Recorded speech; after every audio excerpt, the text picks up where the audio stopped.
Hello students, এখানে একটা অঙ্ক দিয়েছে দেখো, দুটি গোলকের বক্রতলের ক্ষেত্রফলের অনুপাত বলেছে 16:9। তাহলে আয়তনের অনুপাত কত সেটা বের করতে বলেছে। তাহলে এখানে দেখো, প্রথম গোলকের ব্যাসার্ধ আমি R1 ধরে নিয়েছি, পরের গোলকের ব্যাসার্ধ আমি R2 ধরে নিয়েছি, ঠিক আছে।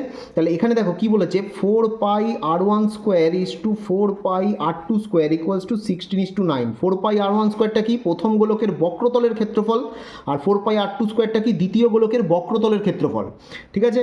তাহলে এখান থেকে আমরা কি লিখতে পারি, 4πr1² / 4πr2² = 16/9 লিখতে পারি স্টুডেন্টস।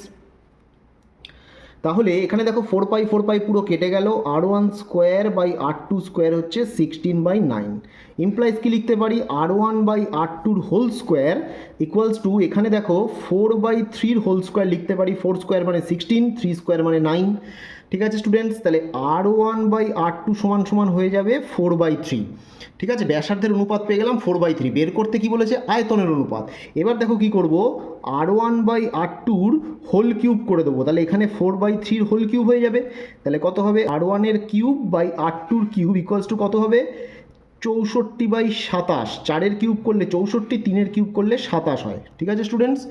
তাহলে r1 cube by r2 cube কত হয়ে গেল, 64/27। এবার আমি কি করব, ওপরে করব 4/3 পাই, নিচেও করব 4/3 পাই। ওপরে গুণ করলাম 4/3 পাই, নিচেও গুণ করলাম 4/3 পাই।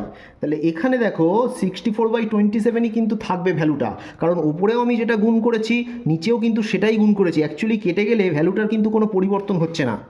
তাহলে এবার দেখো জিনিসটা কি দাঁড়ালো, 4/3 পাই r1 কিউব আর 4/3 পাই r2 কিউব। এটা কি, এটা হচ্ছে গোলকের আয়তন। 4/3 পাই r কিউব হচ্ছে গোলকের আয়তন। অতএব 4/3 পাই r1 কিউব = 4/3 পাই r2 কিউব = 64:27।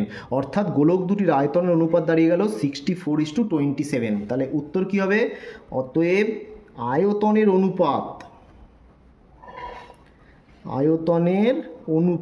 64। তাহলে এটা কষে দেখি 12 ক্লাস 10-এর MCQ সেকশনের অঙ্ক। সম্পূর্ণ গণিত প্রকাশ দশম শ্রেণীর যদি সমাধান পেতে হয় কমেন্ট বক্স ভিজিট করো, সেখানে লিঙ্ক দেওয়া আছে।